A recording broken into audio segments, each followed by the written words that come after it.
Coach, opening game, the first one was just an exhibition. We've talked about the youth on this team and getting them ready. Are they ready for a live game? Well, they're as ready as they're going to get. The season is upon us, and we have hopefully prepared them in these practice days of getting them ready for South Florida. But you never know with a team that's as young as we are how they're going to respond on the road. I just hope that they go back to the foundation of what our program is going to be built on, and that's us being tough-nosed on the defensive end, making sure that we are clearing rebounds and converting on the offensive end with our transition game. We have some veteran players who can set the tone, and they're just going to have to be eager followers and really take their lead as we play South Florida. Did you see what you wanted to see out of them in the exhibition? I did. I got a chance to play everybody on the team. I got a chance to put in different combinations, and we went with small ball, and I went with a bigger lineup, and players responded, and they did some nice things. I was also proud of our defensive effort. We still want to maintain that field goal percentage of our opponents is in the 30s. We want to maintain that, we want to keep people in the 40s, under 50 points if we can. I thought we met our defensive goals. We did a nice job offensively of sharing the basketball. Lewis leading us with 6 assists, moving her around and allowing her to play multiple positions allows us to have versatility. And the play of our inside game, I thought that really showed that we not only are going to rely on Ray and Chloe, but we're also going to rely on our post game as well. Have you set a lineup yet? Is it still going to be the same 5 that went to the exhibition? Or? Yeah, we're looking to get some consistency there, but again, it's so early in the season. I can't say that I'm locked into this lineup. It could definitely change. I don't think I've had a lineup that stayed the same the entire year, but it's a lineup that got us off to a good start, and that's what you want from your starting 5. Tatum and Jalen, how did they kind of handle that the start there? Well, Cherry being a freshman, she responded well, and especially with her converting with her mid-range and her layups and things like that. I know she's been in the gym getting up more threes for us, but I like her defensive intensity. I think she's somebody that we can look upon as a defensive stopper for us in our matchup, getting deflections, getting her hands on the basketball. She's an incredible athlete, so I just need her to get more physical and getting in there and getting us some of those rebounds. Tatum Newber did a nice job as well. She's somebody that is a half of a season in our program, so she's fairly young, but she gives us versatility from that 4 or 5 spot because she can shoot the 3, she can run some pick and pop action, she has a good face-up game. So I like those two and what they did this past weekend. Is Newbert 100% healthy now? Is she good? She's cleared to play. A player like Newbert, we're going to always pay close attention to. You have to with certain players, and she's one that we will do so. Other than just the youth of this team, is there any kind of big concern you have that you'd like to see more? No big concern. Just growing pains, if you will. Us getting more familiar with our defensive sets and what we want to do to disrupt our opponent. There's so many layers that you can add to the matchup, but we're taking it very slowly. We want to get the foundation of what the matchup is supposed to look like. Offensively, we've got some different weapons, but again, the one thing that you can always control, no matter what defense or offense that you're in, is how hard you play it, and we want to make sure we're playing on both sides of the basketball as hard as we can, as aggressive as we possibly can, and really having that fight in us, and not having any quit. Kayla, how is she doing right now? She's gonna be with you this weekend? Yes, she's been a strong young lady. She's handling the loss of her father as well as anyone can, and the team has wrapped their arms around her as well as other, members of our staff and the fans, and she's going to play for her father, and when asked, is this something that you want to do this weekend, because the funeral service will be on Saturday, she said this is what he would want me to do. And so we're going to be fully supportive of her being with us, and we're going to make sure that she has all the necessary resources, love, shoulders to cry on, whatever she needs, we're going to be there for her. Did she talk to you about the decision beforehand, or was that totally her idea to play? Well, we talked about it. I think the one thing that, as a family, you kind of got to set basketball aside at a time like this. And, our family we all are grieving, and we're all going to get through this process one day at a time.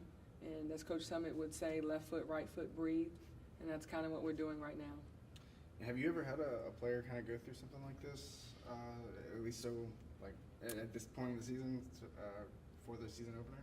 No, we've never had something so unexpected happen, and so it's something that we're all taking in stride, and the team has been extremely supportive. They've rallied around her, and they've put their arm around her, and at this time, that's what you need. Mm-hmm. And so she'll be with y'all Friday, go to the funeral Saturday, and then be back Sunday? We're going. Hopefully, she'll be on that plane on Thursday, and we're going to play it by ear. Like I said, the service is Saturday, and we'll see how she is. I mean, it's a tough time for any person, especially a young, 19-year-old, to have to go through that, someone as young as she is. And I think she's going to respond in a way that, again, she's going to say, my father would want me to do this. But I also know that, there's time that she has to take for herself as well. Mm-hmm. And then more pleasant news, Sylvia Fowles getting her jersey retired. Just what does a player coming back, mean to this program? It's tremendous. It's a tremendous honor to have your jersey hanging in the rafters with, so many great players that have been here at the PMAC. And she's someone that it's more than her being this basketball player. She's a great person. And you can see that in how she conducts herself and how she behaves and how she gives of herself and her time. And this is just a small way for us to say thank you for your contribution to the women's game, and especially to LSU. And we're looking forward to celebrating not only Sylvia, but also the Final Four teams. We're going to recognize them as well and highlight their success. But obviously, Sylvia will tell you firsthand she would not be receiving the retirement of her jersey or any type of accolades without the help of her teammates and coaches. Was that something you pushed for, or was that an outside decision to retire the number? That was through the administration. I mean, I think it's a great honor that they have recognized someone of Sylvia's caliber. And for our student athletes, and that's men, women, soccer, track, field. I mean, it's a special honor where your administration, your athletic department recognizes you as that person, where your jersey will be retired and no one will wear that number again. Is the team excited to get to meet her? Yes, they are. Sylvia is such a presence. She has a presence about her, and I would call her a gentle giant. And she's so warming and welcoming and approachable, and I'm looking forward to her speaking to our team and maybe sharing some of her words of wisdom. And I know they're going to be sponges taking in her thoughts and the things that she wants to share with them. You have a story when you coached against her? How you would game plan for her? Or? The game plan for Sylvia Fowles, there wasn't one. You couldn't game plan to double, or if you could, you probably try to triple team her, but you really tried to maybe disrupt the basketball so they wouldn't see her. But she was so more than just this offensive presence on the floor in the paint. How do you game plan for somebody who owned the paint on the defensive end as a great shot blocker in college? And every time that you wanted to run some ball screen action, you better be ready to make the extra pass because she's coming and pursuing, because she always took care of everybody. If the guard got by their defender, there was Sylvia. If a post player dribble drive from the high post, there was Sylvia. So her ability to just really have this knack for being a defensive presence, it's hard to game plan for that because you know she's going to take some points off the board. Can you talk a little bit more about what she means to the women's game in total?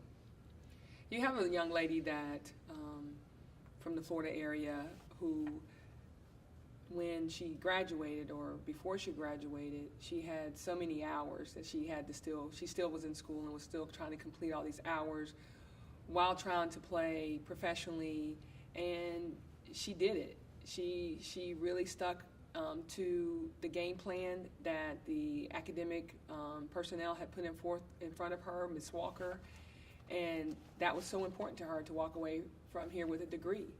And to see her 10 years later in the league as one of, if not the most dominant post player in the game and could possibly go down in the history of the game, she's so humble and she's so gracious. But she knows that this didn't happen overnight, that she had to keep working on it and keep grinding and keep going in the gym. But you also have to see her past. She's been coached by some great coaches, and their influence on her at the collegiate level, at the professional level, has allowed her to just really expand her game. And she's adding layers. You know, every year you're seeing something new and something different, so you have a player that evolves. And that's something that, you know, I would think everybody needs to think about is change is a good thing, and she's doing that, and that's why she's the MVP of the league, the MVP of the championship game, and that's why she's going to be walking around with this big old ring on her finger. I just want to talk. So you talked about us like a young team this year, and you really preached the defensive intensity this year. Is there something new that you've been preaching to them, or is it the same basic thing and they're just picking it up as well as they usually have? Well, we want to be known for our defense and our board play, and we want to be, we need to be stingy. We need to keep them from scoring the basketball, and stingy and allow them to get points on the boards. Those are two things that you always can bring, is your defensive effort and your board play. But now we're exploring more so the offensive execution. We've got to be better at that. That's something that has challenged us. I don't want our defense to be ahead of our offense.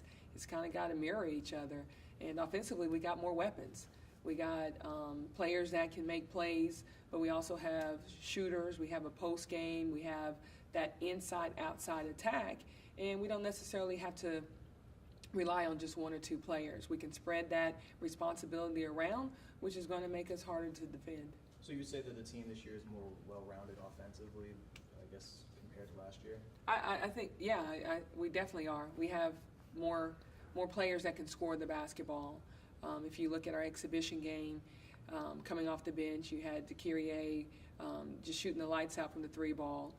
Cherry also is somebody that's capable of knocking down threes, but she's a scorer. Kayla Pointer can definitely score the basketball. She's very savvy at the point position. And then Raven Farley, our other freshman. Those four freshmen all can score the basketball. And then when you look at the fact that Faustine had to redshirt, she falls into that freshman class, but she gives you that presence inside in the low block. So we've got 5 new faces on the roster to add with the 80% of scoring that we had coming back. Will Faustine travel with y'all to Tampa? I know she was out for the exhibition. Yes. Okay. And can you talk a bit about the Drysdale and the Miller Award watch list? Well, I think it's an honor for Chloe Jackson to be recognized as one of the top shooting guards in the nation, and to be on the watch list. It's definitely an honor that she's being recognized. But I know Chloe is someone that we've seen, you know, score 30 points in a game and not have to have a lot of shot attempts. She doesn't, when she's in that rhythm, she's not missing a lot of shots. She's somebody that can stretch the defense with her 3-ball, but she's also being a little bit more savvy with her player action off the ball when we're running some pin downs or if we're running her off of ball screens. Just really focusing in on making shots, and that's what she's been able to do. And with Regine on the Cheryl Miller watch list, can you talk a bit about that? Well, she needs to be on the watch list. You know, Lewis brings more than just the offense. She brings the leadership. She brings, for me, I feel comfortable with her with the ball in her hands because of her decision making. but she brings a level of maturity. And she's also someone who, on the flip side of it, takes pride in her defense. And being the Defensive Player of the Year in the SEC, you got a well-rounded player that guards people and can score on people. And can you talk a bit about defending South Florida? They're one of the best teams in the nation from behind the arc. Can you talk a bit about dealing with a team that's so good at the three? Well, we're going to have to make sure that we're not missing our coverages. One pass away defense is going to be key, and not getting so consumed in plays, but guarding players.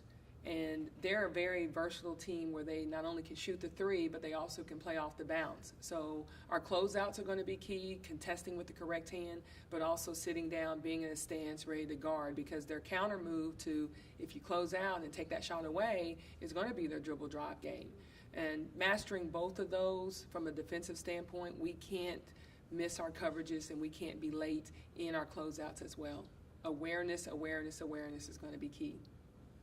And a little on the recruiting AAU side. Sylvia Fowles was a Miami Suns player. You have a Miami Suns player on your team. Can you talk a bit about that organization? Well, that organization has done a nice job of just corralling some of the best talent in the country under the Suns organization, and it's great to have Sylvia and Regine come from that organization. Those two in particular have really done a nice job of being supportive of those organizations and giving back to them and coming back and supporting them and making sure that the younger kids that are playing AAU basketball see their faces, recognize them, because I know when Sylvia's won, her championships, world championships, she's gone back to some of their events and she's been around. So these kids and other kids from other organizations are able to see her, and I know Regine Lewis will be doing the same. Thank you. All right, thank you. Thanks, Coach.